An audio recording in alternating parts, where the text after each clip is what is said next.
Hello guys, this video we will talk something about the static routing principle.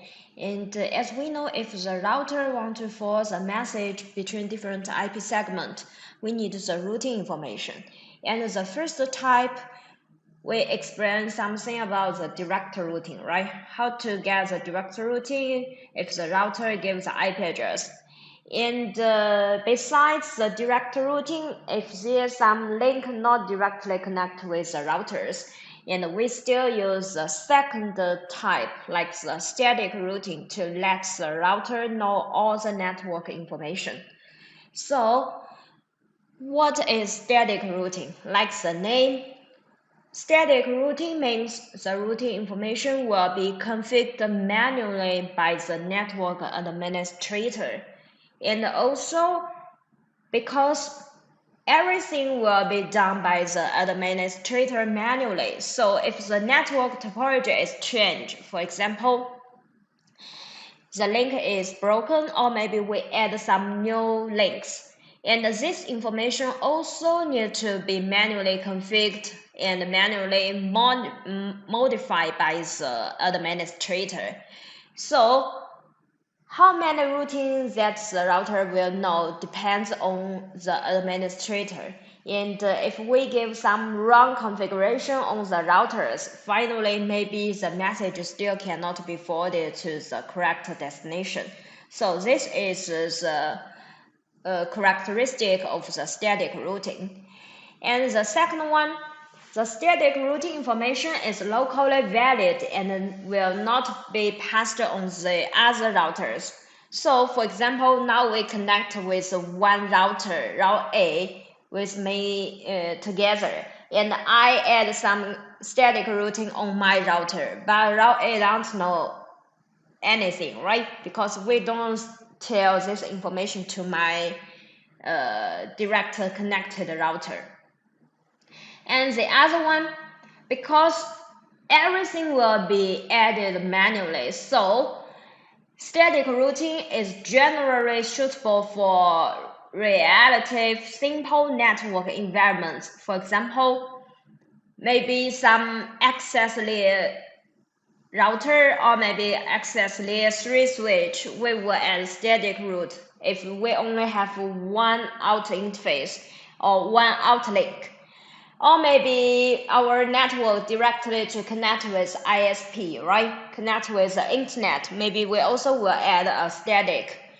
So like this simple network, maybe we will choose static routing. But in a large and complex network, the static routing is not so suitable because, for example, about the administrator, you have to do a very big and very correct planning of the static routing. Otherwise, if one router lost one link, maybe this segment cannot be forwarded successfully. And when we plan the network routing, we also have to consider about the bidirectional. The message sent to the destination, we also have to consider that the message can be replied. So about in the complex and large network, this planning is very difficult for the administrator. So this is the environment one on, or maybe you can think which scenario the static routing is better. And of course, we also have some advantage of the static routing because everything will be done manually. So between different routers, we don't need any resources to exchange the message because this, like the dynamic routing, we later will explain about OSPF. How to get the routing information, they have to exchange lots of packets and then we can get the routing information. So deal with these packets, we need lots of resources like the CPU, right? But about the static routing, we don't need. So this is one benefit of using the static routing. And another one, we also can provide high network security and confidentiality. Because everything we will add manually on the network. So if some attacker to connect one network device on our network topology, they don't have any tools to get the routing information and then to attack our network. So this also is a benefit if we use a static routing. And how to give the configuration. How to let the devices know which segment you also have to add it on your routing table. We have to add the command. And here is a key command. First, this configuration will be done on the global configuration command. And the keyword is IP route. And the rest parameters, network, net mask. And this also is the key point, how to let the router know. Except the direct routing, still the other network exists in our network topology. So you have to tell them what's a network, what's a mask. So the first one is target network, and the second one is the subnet mask. And then we will choose to add IP address or maybe interface. So this IP address is the next hop address. And pay attention, your next hop address must be a reasonable address on the directed connect network, because this network address is very important.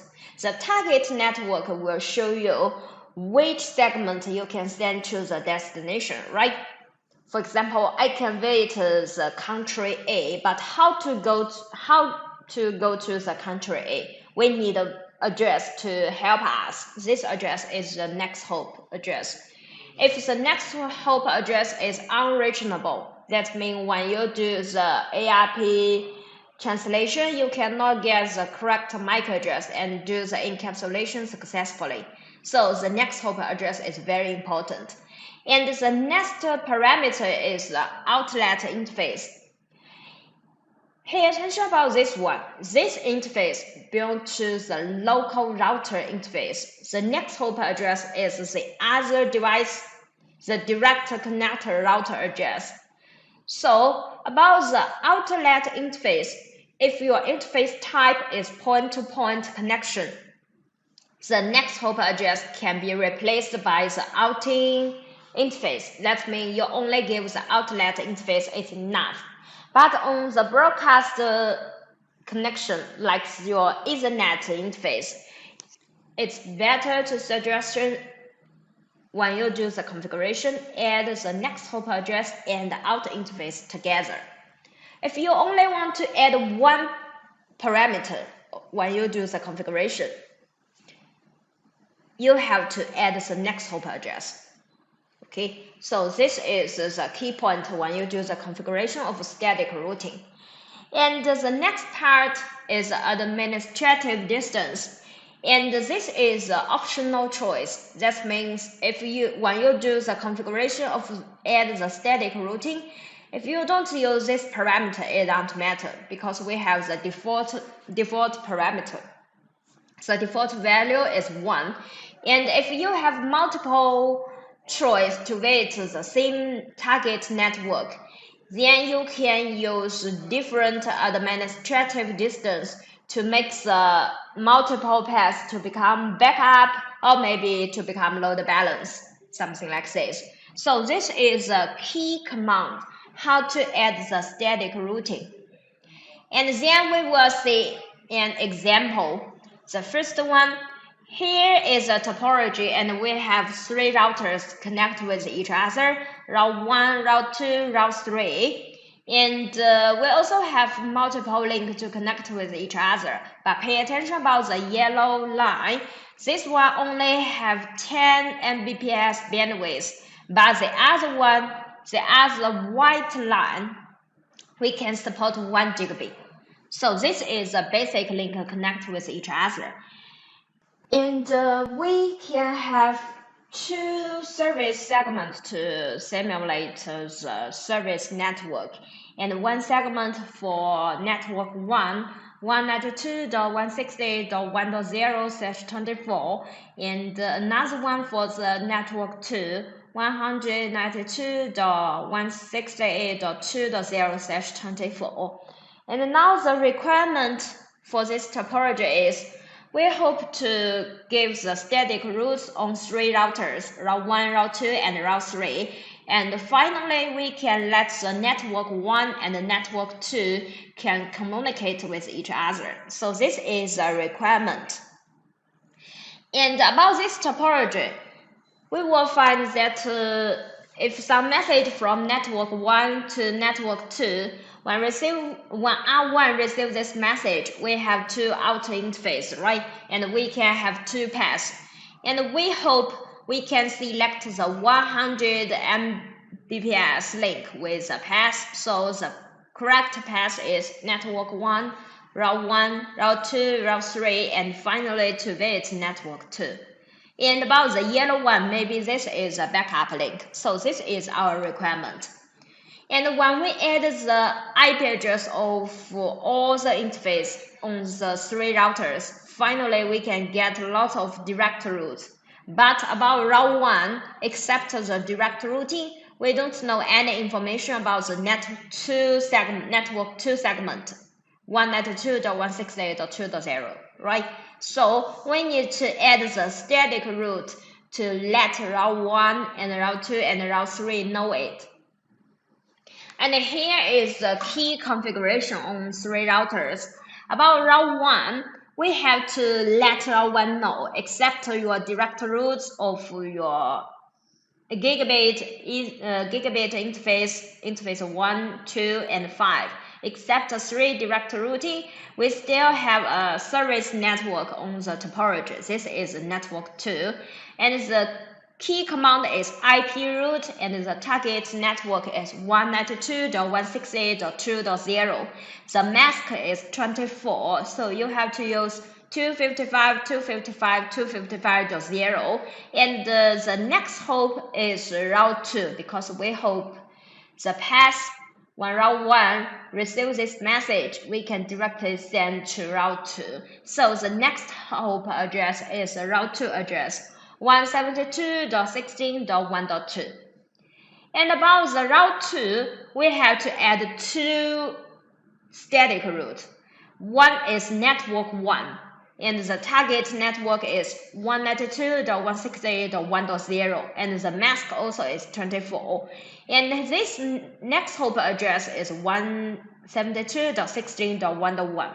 This is the address of route 1. So if route 2 receives a message and the destination IP address belongs to the network 1, we have to forward the message to route 1. And the other direction, if we receive the message and the destination IP address is network 2, 192.168.2.0, who should be your correct next hop according to the topology? Should be route 3, right? So about route 2, we still will add 1 static route, IP route 192.168.2.0, and the mask should be 24. But here the next hop address is 172.16.1.6. And about the route 3, we have to give a reply. If the message you want to visit the destination is 192.168.1.0/24. So about route 3, we have to add this segment. And the next hop address is route 2 interface address, 172.16.1.5. So this is a basic configuration on route 1, route 2, and route 3. After we finish the configuration, we can use some command to check the result. Maybe you have to check your configuration is added successfully or not. And the command is show IP route. And then you can see the routing information like route 1, show IP route, except 3 direct routing. We also have 1 static route, 192.168.2.0/24. And the 1 means the administrative distance, because we don't change the value, so the default value is 1. And use the static root, we don't need any other cost, so the metric value should be 0, and the next parameter is the next hop address. So this is a static root on route 1. And about the route 2, except 2 direct routes to connect with route 1 and route 3, we also add 2 static routes on route 2, right? 1.0 and 2.0. And about the route 3, we add 1 segment of the network 1. So you can use the command show IP route to check all the routing information on the router. And this is a basic configuration on route 1, route 2, route 3. And after we add the static routing, network 1 and network 2, all the packets can be forwarded successfully. And we also can have the other solution. For example, we can use the default route. The default static route is a special static routing. So if you add the default route by the static way, this also belongs to the static routing. And the special places is the destination network and submask, all of them to be 0. And pay attention please, we can add the default route by the static way, but we also can let the dynamic routing to generate the static routing information, the default routing information. So pay attention please. Default route is a special one for the destination network and subnet mask, all of them to become 0. Not means default route must be static route. Default route can be created by static and also can be created by the dynamic. So pay attention about this one. In which scenario we will use the default route? If we visit some destination, we only have one outer interface. So in this scenario, we can use the default route to indicate all the service segments.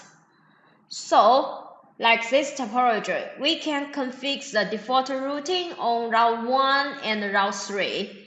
So that the 10 Mbps link can be used if the higher bandwidth link is broken.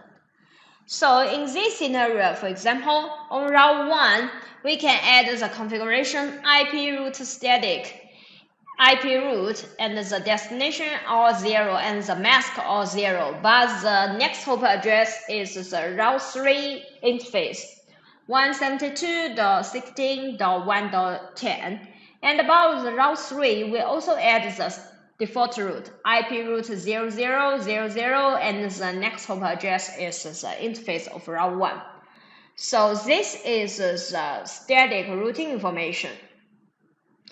And later, if you check the route 1 IP routing, you can find the static route 000 or 0, and the administrative is 1 and the metric is 0. Next hop address is route 3. But you will find here is the icon of star. That's because this is special static route. This is a default route. So pay attention about this one. But if we add the first example, add special service segment on route 1, 192.168.2.0, and the next hop address is route 2. And then we add the default route on route 1, both of them.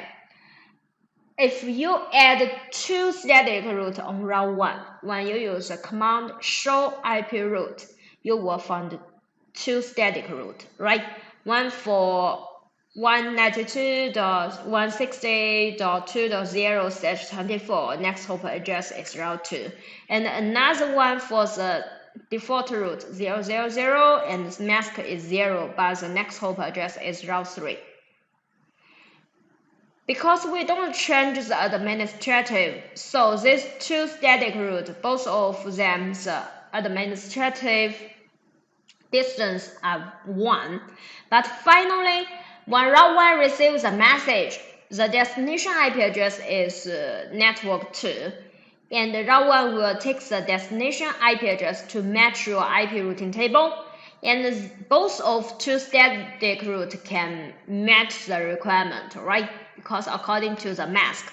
But finally, we will select the static route 192.168.2.0, and next hop is route 2. This one will be better because according to the forwarding principle, we say when we match lots of routing can be used to forward the message, we will choose according to the longest subnet mask, right?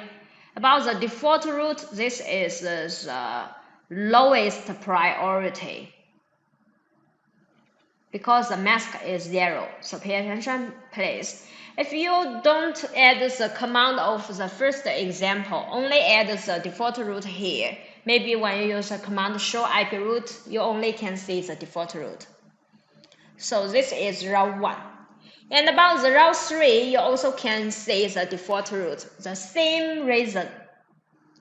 If you add 2 example commands on route 1 and route 3, you will see 2 static routes. And the next example, we can provide the floating static routing. So what means floating static routing? This routing is based on the static routing plus the administrative distance parameter. The smaller value will be the better. And pay attention, if you want to use this function, we have to provide multiple static routes. And about this static route, they must have same destination and same subnet mask, but different next hop and different outer interface. Otherwise, this cannot work. So this is a basic one. And we can provide multiple floating routing information and only the highest confidence. That means we give the smallest administrative distance, and this route will finally be selected the best one, and we will add into the IP routing table.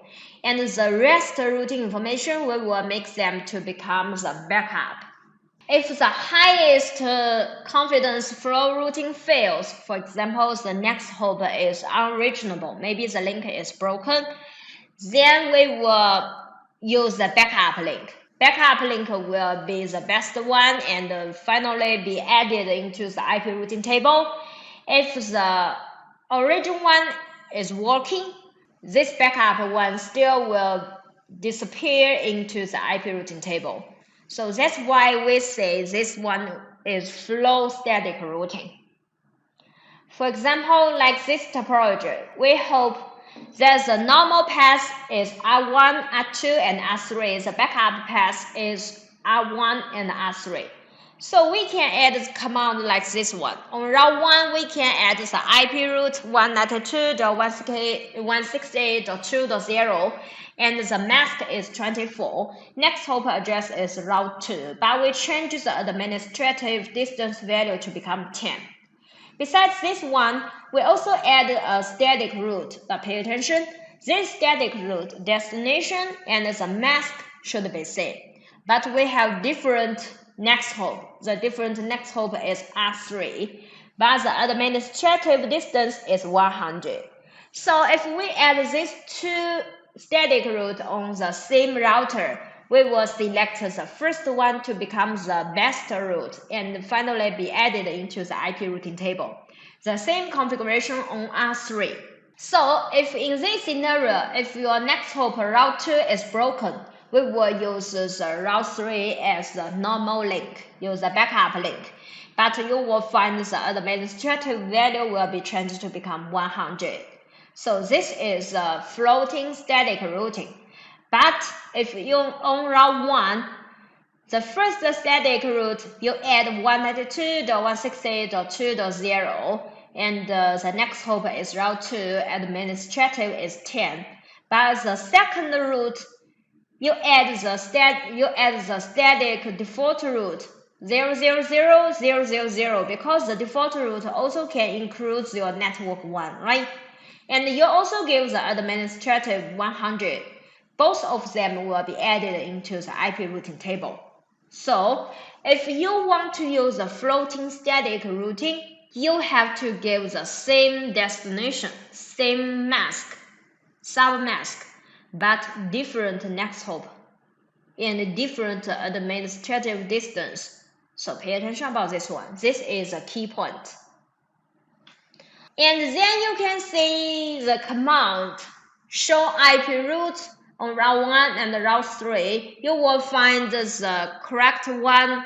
2.0, the administrative is 10, and both about the route 3, the administrative is 10. And the next hop address, both of them belong to the route 2 interface.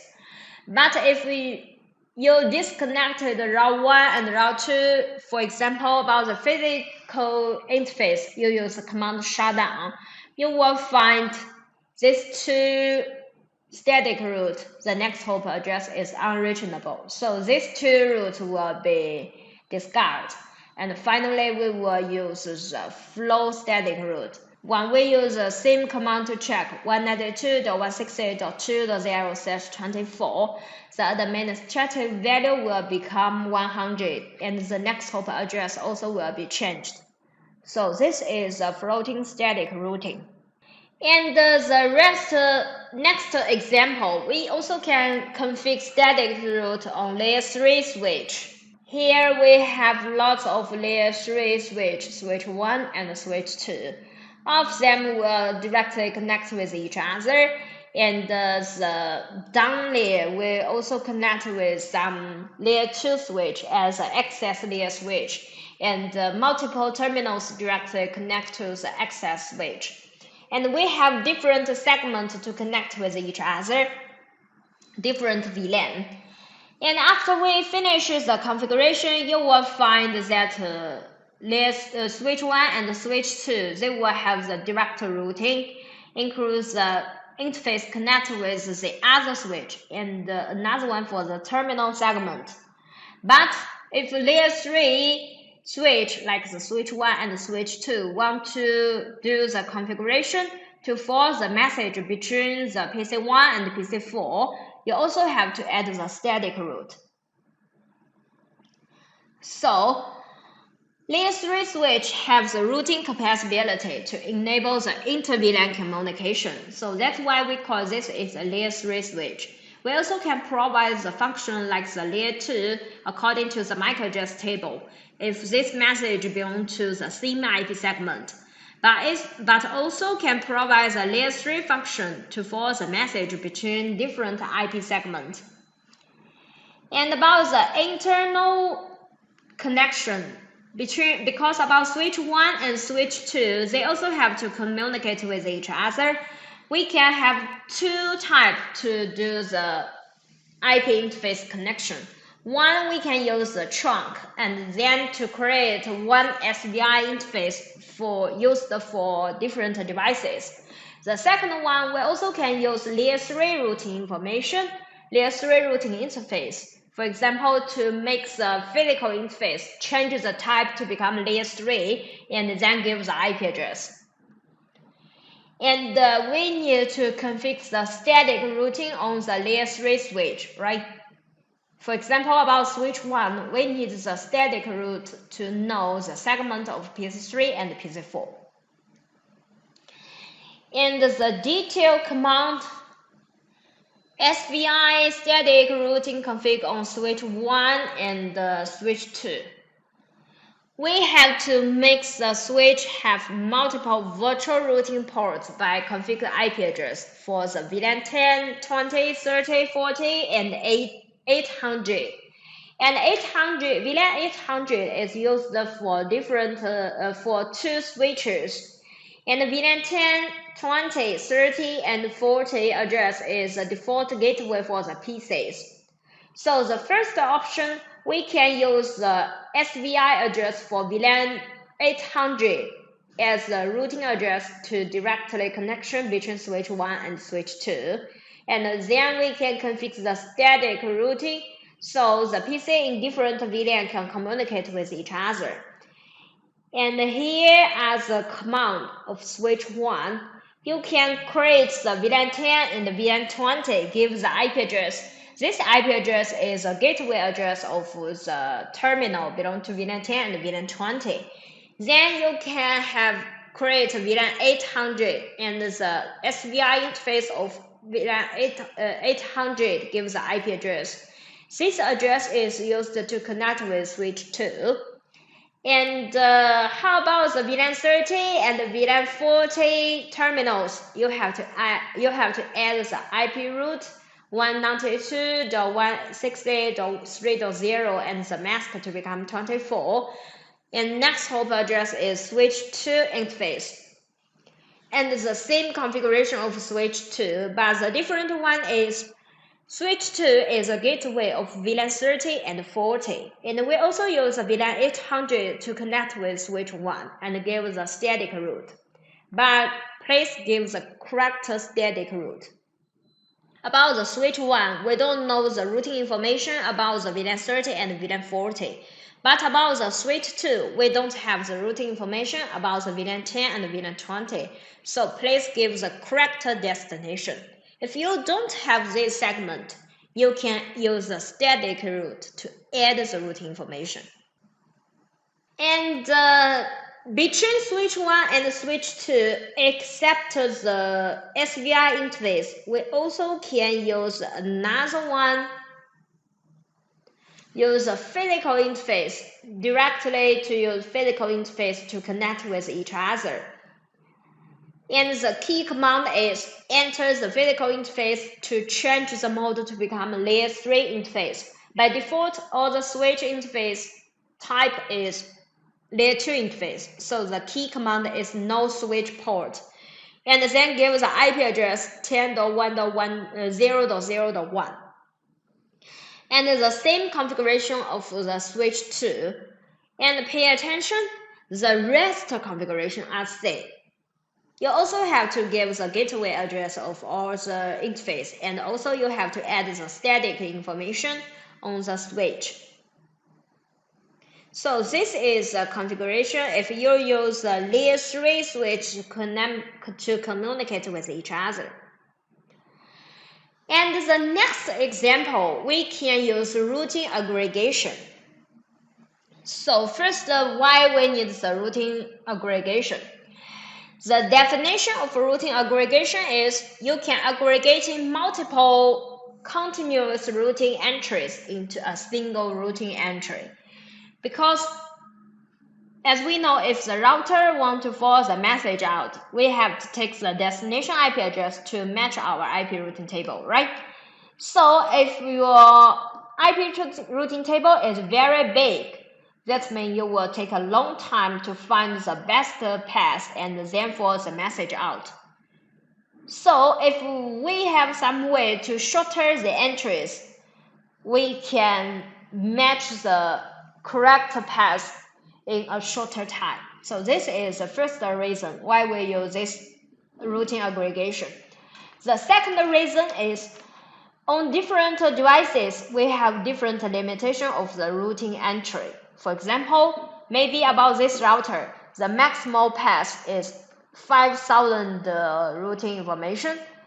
If your network is very big, for example, in your internet network, your entry is too big to finally that there is no resources to have the other entry. For example, in your network, there are totally 6,000 segments.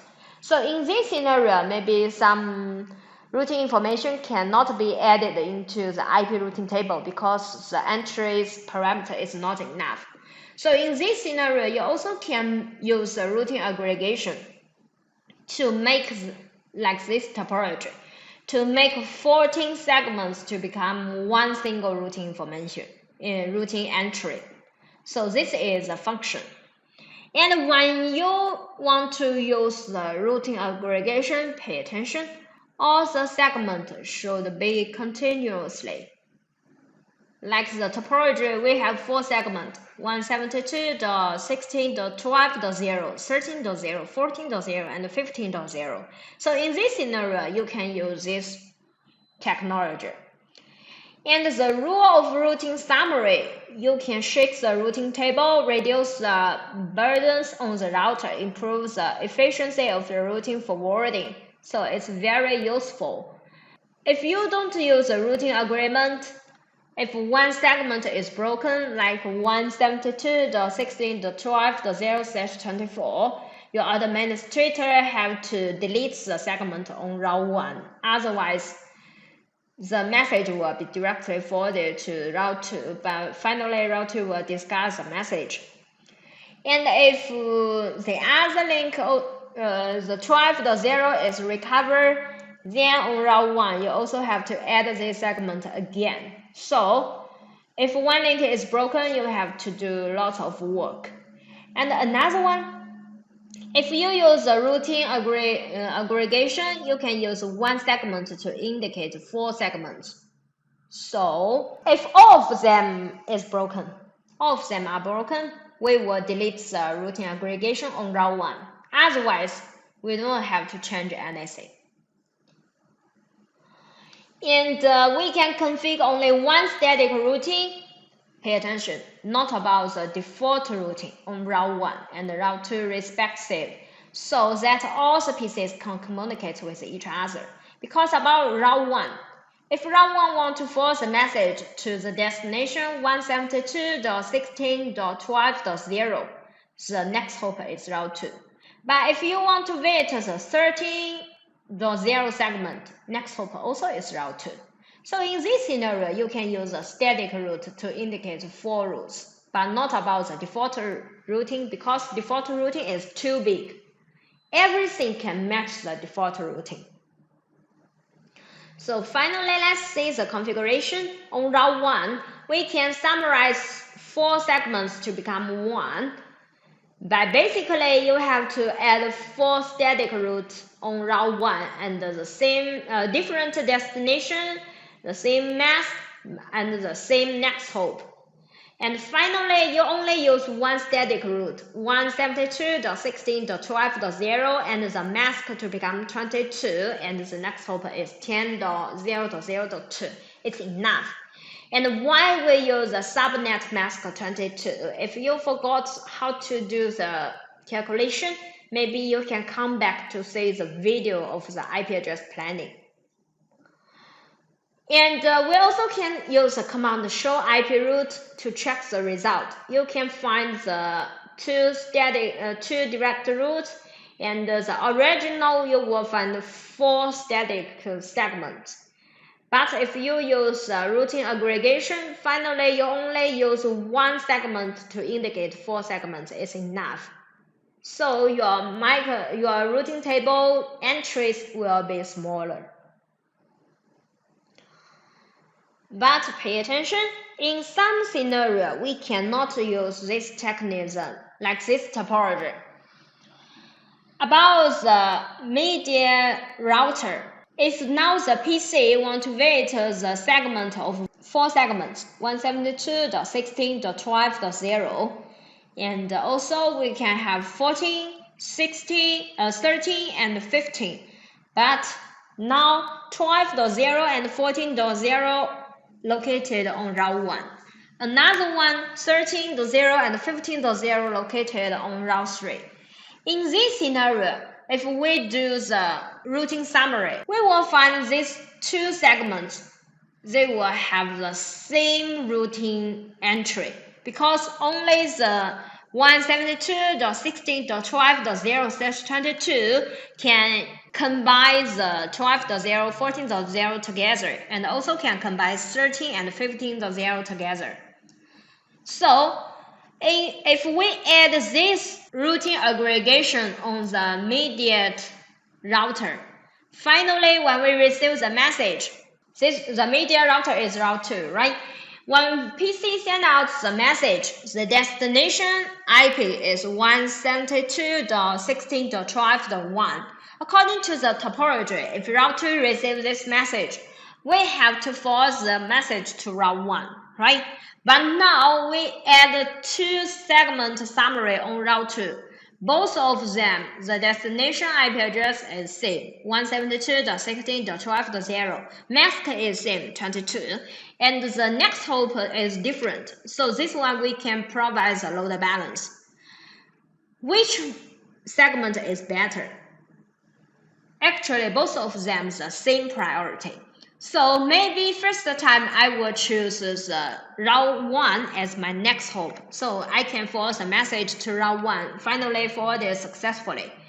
But the second time, maybe we will choose route 3 as the best path and forward to route 3. But finally, we cannot forward the message successfully because on the right segment, we don't have the segment of the 172.16.12.0.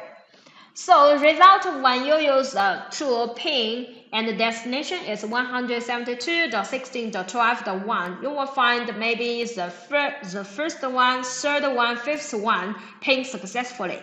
But the second one, the first one pin is not successful. So in this scenario, pay attention, you cannot use the routing aggregation.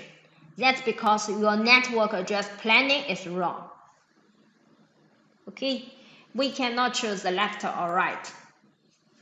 So that's all about the explanation of direct routing and static routing. And here is a practice question for you.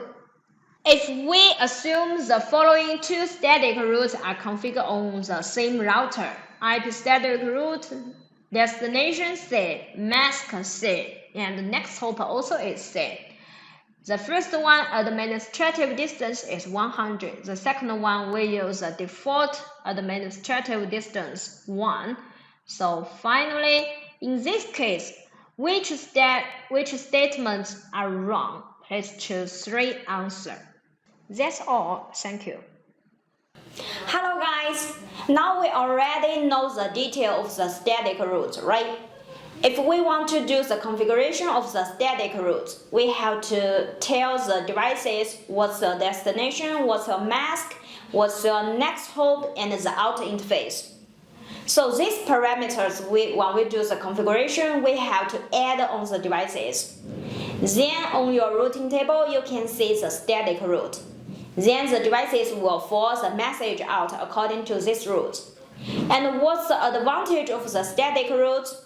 Between devices, they don't need any resources to exchange the protocol message. And the disadvantage is, if your network is very big and it's very complex, we have to add the static routes one by one. Also, maybe in the future your network is changed. For example, add some new link or delete some link. In this scenario, also need the administrator to manual the static route manually, to change this route. So in this scenario, we maybe need the other protocol, like the dynamic route. So that's all about the static route part. Thank you.